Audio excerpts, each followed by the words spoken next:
Ex-wife asked for open marriage. She couldn't handle what she wished for.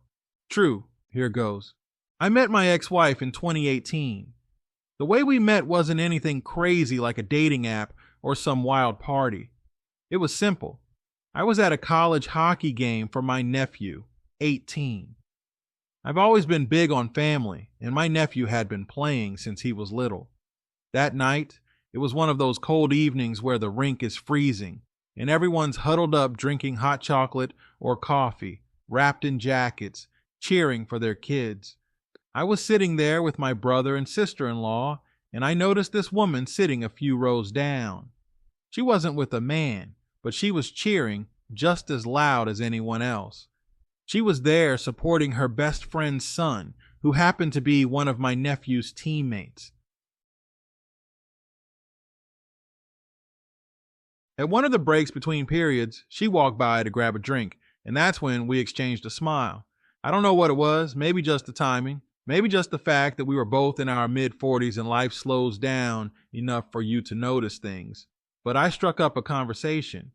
We talked about hockey, about how she knew her best friend's son, and about how she loved the energy of the games.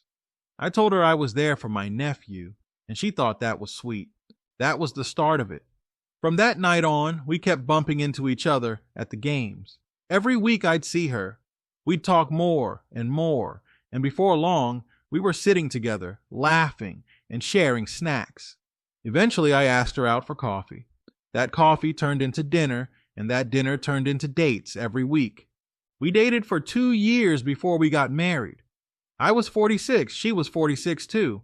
Both of us had been through life already.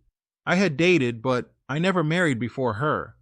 She had been married once in her 20s, divorced, no kids.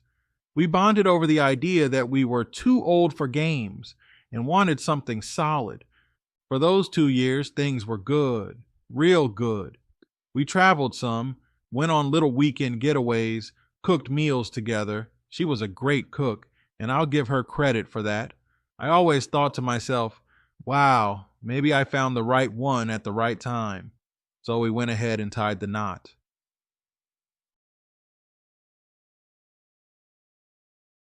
Now, true story, here's where things take a turn. Our marriage was solid for the first year. Nothing crazy, just normal life. We'd wake up, go to work, come home, watch shows, have dinner, go to bed. I was content. But then one night, she comes to me talking about some book she read. Some stupid book that was all about opening up marriages and how couples who truly love each other should be able to share experiences with other people.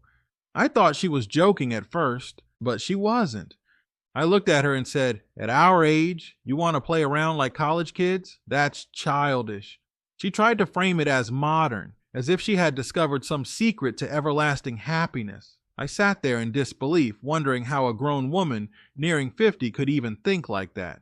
But instead of fighting her on it, I told her, you know what? Yes, we can do it.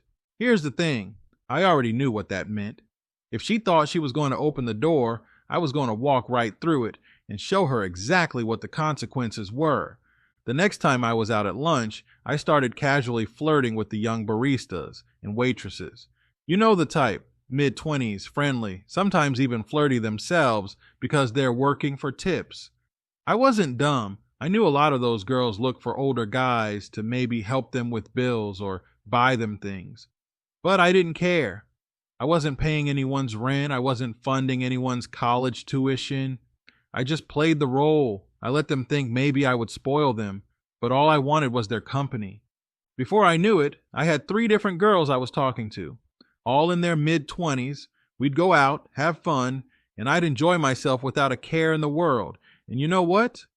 I didn't even bother to check if my wife was talking to other men. I didn't care. She wanted this, right? Well, I was going to live it. Pretty soon, my wife started noticing. She'd call me when I was out, and I wouldn't answer. She'd text, and I'd ignore it. I'd come home late sometimes, and she'd be sitting there angry, asking where I'd been. I'd just shrug and say, out. That drove her insane. The breaking point came when she caught me at a hookah lounge with one of the girls, Katrina.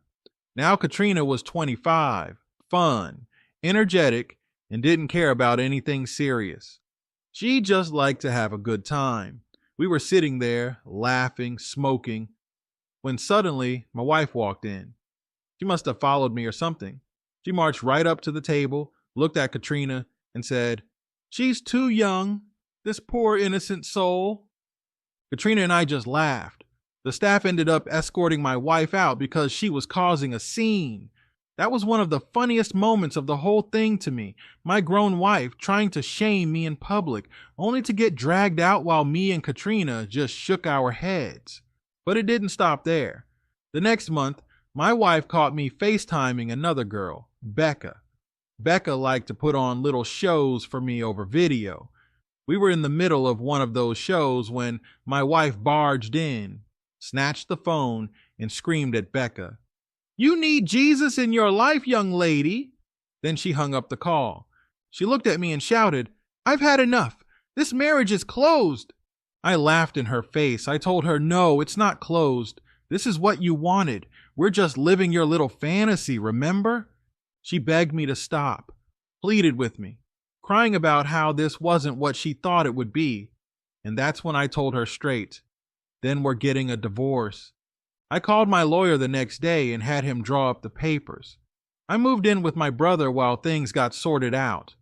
The house we lived in was technically hers. She owned it before we got married, so I didn't care to fight for it. I just wanted out. In court, she embarrassed herself completely. She tried to argue that I had humiliated her and that I was some kind of predator for talking to younger women. But the judge didn't care. The fact was, she had asked for an open marriage, and I had simply gone along with it. I didn't cheat, because how can it be cheating if she gave me the green light? The judge saw through her drama, and the divorce was finalized. When it was all said and done, I walked out thinking to myself, marriage is just not worth it. At our age, we should have been planning vacations, saving for retirement, and enjoying each other's company. Instead, she wanted to play stupid games and got mad when I played better than her. Katrina, the hookah lounge girl. I'll start with Katrina since you already know a little about her from the first email. She was the one my wife caught me with at the hookah lounge, the one who laughed right in my wife's face when she tried to shame me. Katrina was 25, wild, and didn't care about anything serious. She was in that stage of life where she just wanted to go out every weekend, take selfies with cocktails, and post it all on Instagram with captions like, "Living my best life." When I first started seeing her, I'll admit, it was fun. She had energy, she liked to dance, she always wanted to try new places. Being around her made me feel younger, even though I knew deep down I was the old guy in the room. She didn't care about the age gap, though. If anything, I think she liked it. She'd tell me she liked older men because they had their lives together. What she really meant was she thought older men had money. For the first few weeks, it was easy going. We'd go out, laugh, and she'd come back to my place sometimes. But soon enough, the requests started slipping in. Little comments like, "Ugh, my rent is so high this month," or "I really need a new phone. Mine's so slow." She'd say it casually, like she wasn't asking me directly, but the hint was clear. I just ignored it. I wasn't about to start paying for anything. One night, she flat out asked me if I could help her with the car payment. I laughed. I told her, "Katrina, I'm not your dad. I'm not your sugar daddy. I'm not your bank. If you're with me for me, not my wallet." She pouted, rolled her eyes, and tried to play it off, but I could see the wheels turning in her head. After that, things started cooling off. She still went out with me a couple more times, but her energy changed. She wasn't as flirty, not as fun. Eventually, she just stopped answering my calls. A week later, I saw on Instagram she was out with some guy closer to her age, posing in front of a brand new car. I figured she found someone else who was willing to pay. Good for her, I guess. Then there was Becca. She was 26, blonde, and had this bubbly personality that made it seem like she never took anything seriously. We mostly talked on the phone or FaceTimed, and like I mentioned before, she was the one who liked to put on little shows for me over video. She was wild, no shame, just all out there. Now here's the thing about Becca. She was fun, yes, but she was also manipulative in a subtle way. She'd always compliment me, call me her silver fox, tell me I was the kind of man she always dreamed of. At first it felt good to hear that, especially after my wife had torn me down emotionally during the whole marriage fiasco. But after a while I realized she was buttering me up for something. Sure enough, the requests came. First it was, "Oh, my Wi-Fi is so bad I can't even FaceTime without it freezing. I need to upgrade my internet, but I can't afford it."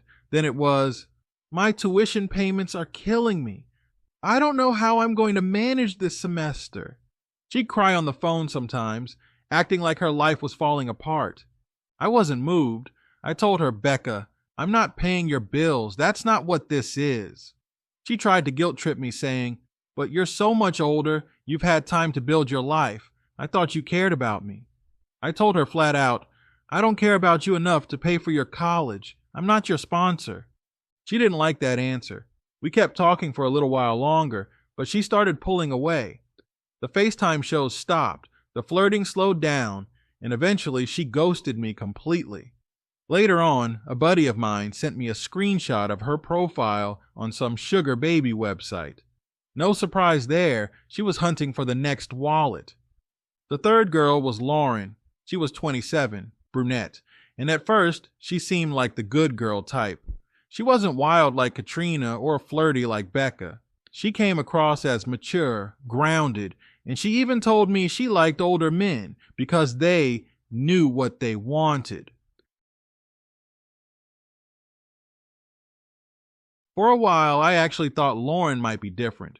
We went on quiet dinners, had deep conversations, and she never once hinted at money. She asked me about my life, my family, my hobbies. It felt refreshing, honestly. I started thinking maybe she was just genuinely into me for who I was. But here's where it got funny. After about 2 months of seeing each other, she started dropping little comments. "My apartment is so small. I hate living in this neighborhood." Or, "I wish I could take a nice vacation, but flights are so expensive." Nothing direct, but I knew where it was heading. One night, she straight up asked me if I'd take her to Cancun. I laughed and said, "Lauren, I just got out of a marriage that crashed and burned. I'm not flying you to Cancun like I'm your rich uncle. If you want Cancun, you better save up." That was the beginning of the end. After that, she started acting distant. Calls got shorter, texts slowed down, and eventually she needed space. A week later, I saw pictures of her in Cancun with some other guy. Looked like she found her sponsor after all. So there I was, sitting back looking at all three of these situations and realizing the pattern. Every single one of them bailed the second they realized I wasn't paying for anything. Not rent, not tuition, not vacations, nothing. Did I care? Not at all, because from the start, I had no interest in being anyone's provider. I wasn't looking for a sugar baby. I wasn't trying to be a sugar daddy. I was just out for fun, and I got what I wanted out of it. But once the fun dried up, so did the connections. And honestly, I was fine with that. After all three faded away, I took a step back and thought about the whole situation. I realized how ridiculous it all was. Here I was, a man in his late 40s, wasting time with women who weren't even alive when I was in college. Women who were more interested in Instagram likes and cash handouts than building something real. It made me shake my head at the whole idea of what my ex-wife had wanted. She had begged me to open the marriage. She had asked for this. And when I actually lived it, she couldn't handle it. Meanwhile, the women I got involved with only wanted money, and when they realized they weren't getting it, they disappeared.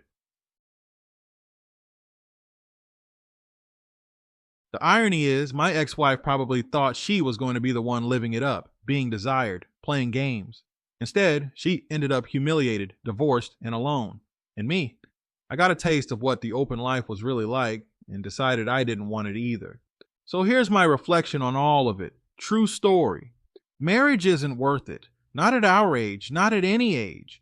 Because even if you think you found someone stable, someone who knows what they want, life can flip on you in an instant. You can be sitting in your living room one day thinking you've got it made, and the next day, your wife is telling you she wants to open the marriage because some dumb book told her it would spice things up. And even if you play the game, like I did, you end up seeing just how shallow it all is. Young women chasing money, older women chasing fantasies, and men caught in the middle paying the price, either emotionally, financially, or both. I walked away from all of it with my sanity, my money, and my freedom intact, and I consider that a win. When the divorce was finalized and the three girls had all moved on to chase wallets elsewhere, I had this strange sense of emptiness, not in a depressing way, but more like when the noise finally dies down after a concert. You know that quiet moment where your ears are still ringing and you realize just how loud everything was. That's how it felt. For the first time in years, I wasn't answering to anyone. No wife texting me to ask where I was. No young girl hinting about her bills. Just me. That silence was golden. I moved in with my brother for a little while, right after the split, and I'll always be grateful to him for that. But eventually, I decided it was time to get my own place again. I rented a small 2-bedroom apartment, nothing fancy, just enough for me. Having that space, my space, was like breathing again after being underwater. I started filling my evenings with things I actually wanted to do. Watching hockey without anyone complaining about the noise.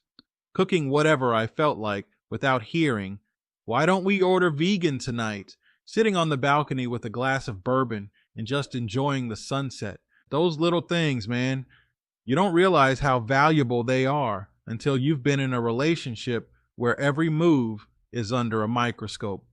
Of course, the story wouldn't be complete without telling you what my ex-wife tried after the divorce.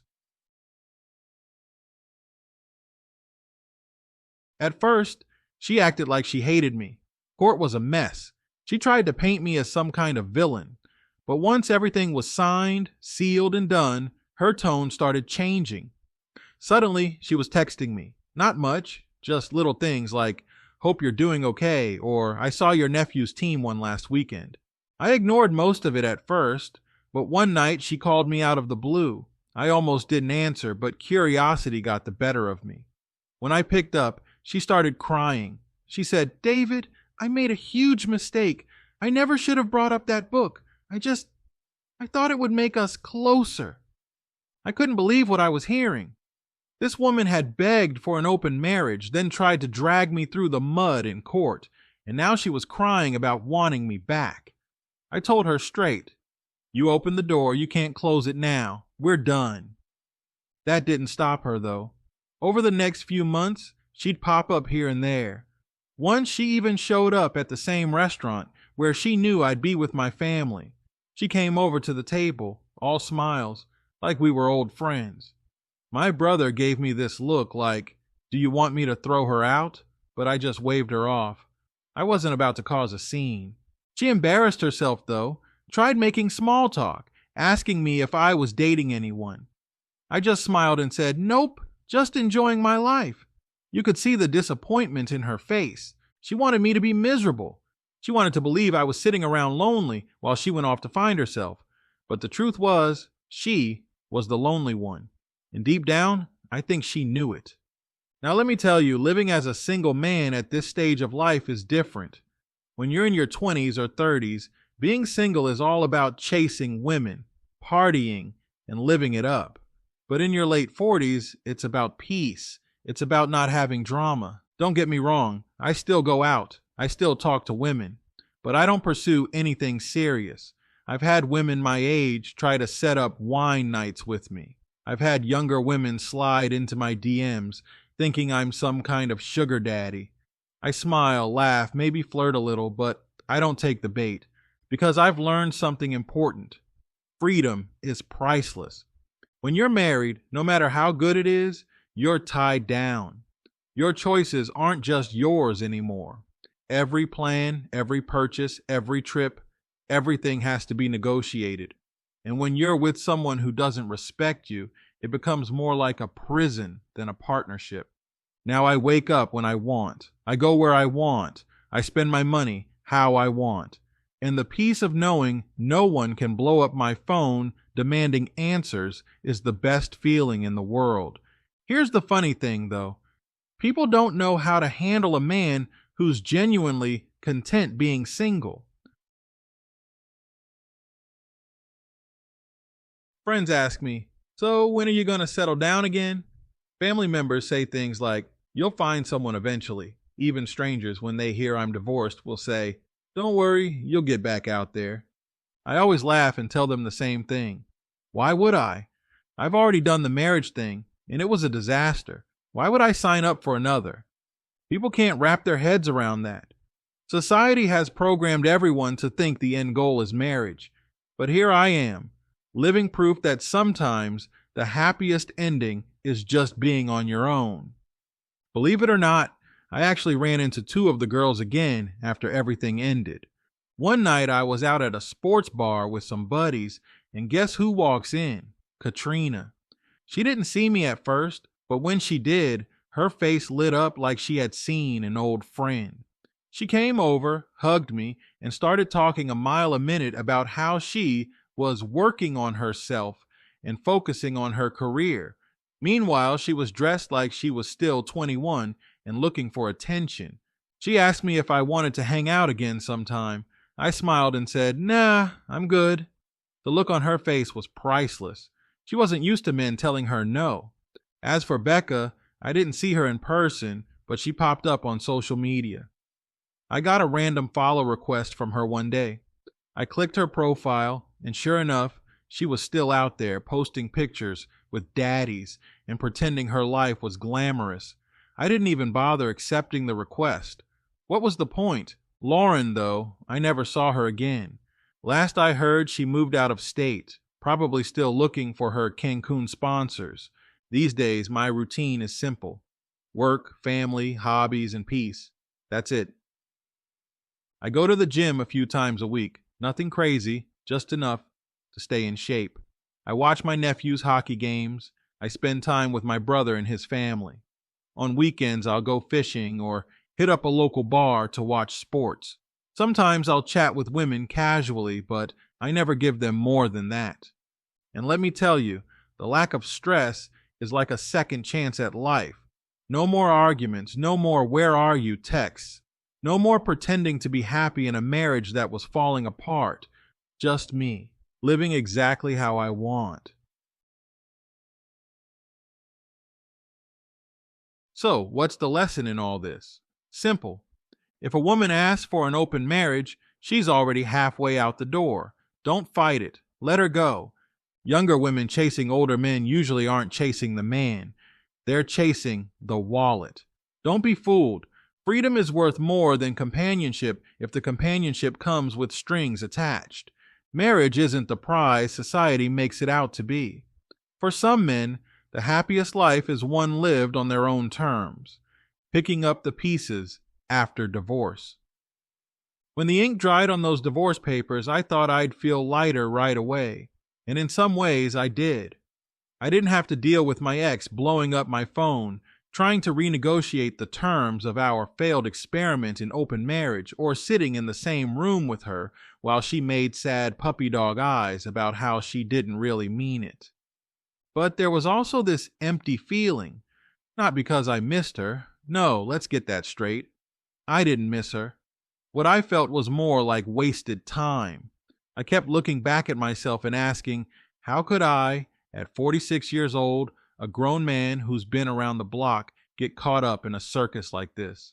That's what stung me. I didn't miss the woman. I missed the years I could have spent building something more solid for myself. So what did I do? I moved into my brother's place like I mentioned before, and I thought it'd just be a pit stop until I figured out where to go. That pit stop turned into nearly a year. Let me tell you something. Sharing a roof with family again in your late 40s is humbling. My brother was cool about it, but I felt like a teenager crashing in the basement after a breakup. And the funny thing is, those three girls, they didn't stick around long enough for me to even consider them anything serious. Katrina ghosted after she realized the only thing I was offering her was hookah nights and cheap dinners. Becca made one last attempt at FaceTiming me before she gave up when I told her I wasn't going to help her get her boutique business off the ground. And the third girl, Jade, drifted off when I refused to be her mentor with money. They all disappeared as fast as they showed up. So I was left with just me, myself, and my brother's couch. Here's where it gets interesting. One random Saturday afternoon, I went to the grocery store. Just a normal errand, nothing special. And wouldn't you know it, my ex-wife was there. Now I hadn't seen her face to face in months. Court was the last time, and that had been full of tension, fake tears, and her trying to look like the victim. This time, she looked tired. Not in the glamorous, I just woke up from a nap tired. I mean tired. Hair not done, baggy sweatshirt, and she was staring down at her cart like life had beaten her up. I walked past her, and she didn't notice me at first, but then she did. And here's the kicker. She lit up, like we were old friends reconnecting. "David," she said, like I was supposed to be thrilled to see her. I gave her a polite nod and said, "Hey." That's it. One word. No smile, no conversation starter. She kept trying, though. She asked how I'd been, what I was doing, if I was still talking to those girls. She tried to make it sound casual, but the jealousy was dripping off her tone. I told her flatly, no, that's over, which was true. And then I pushed my cart past her and went on with my shopping. The thing is, I could feel her watching me from a couple aisles away.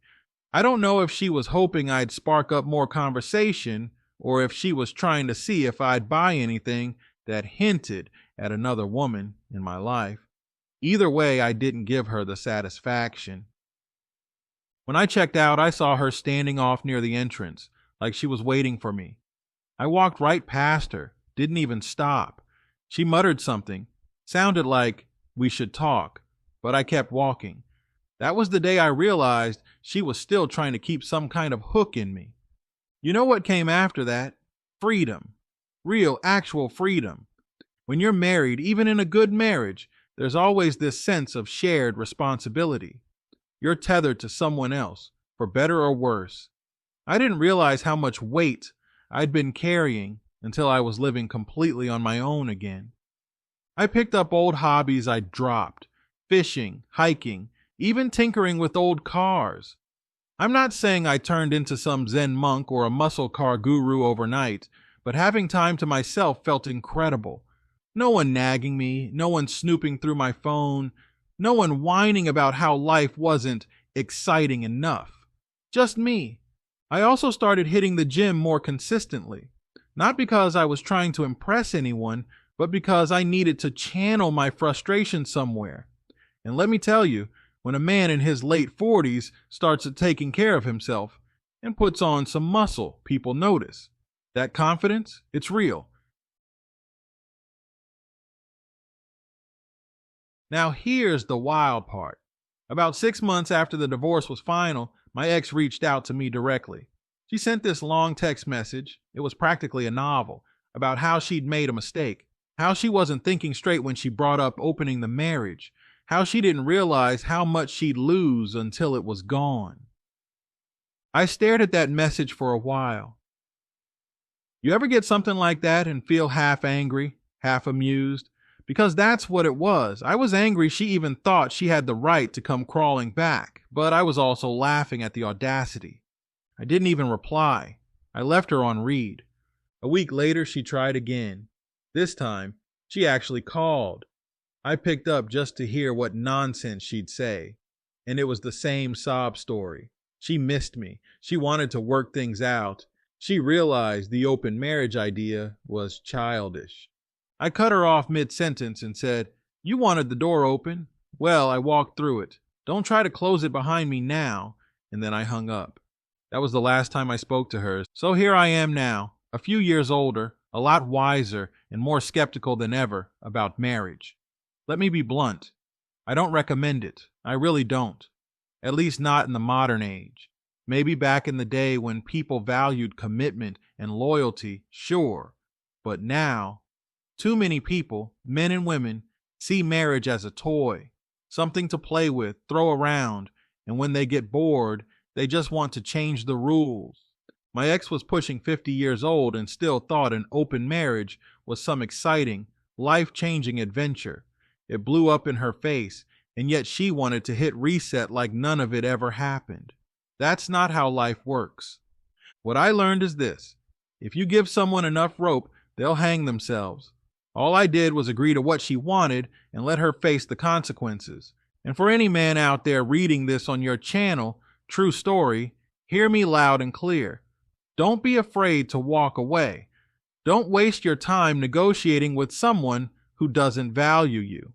These days, I'm living in my own place. No roommates, no couch crashing, just my own spot. I've kept things casual when it comes to women. I date, but I don't commit. And I make my boundaries very clear up front. If they start hinting about money or pushing for me to play daddy to their problems, I'm gone.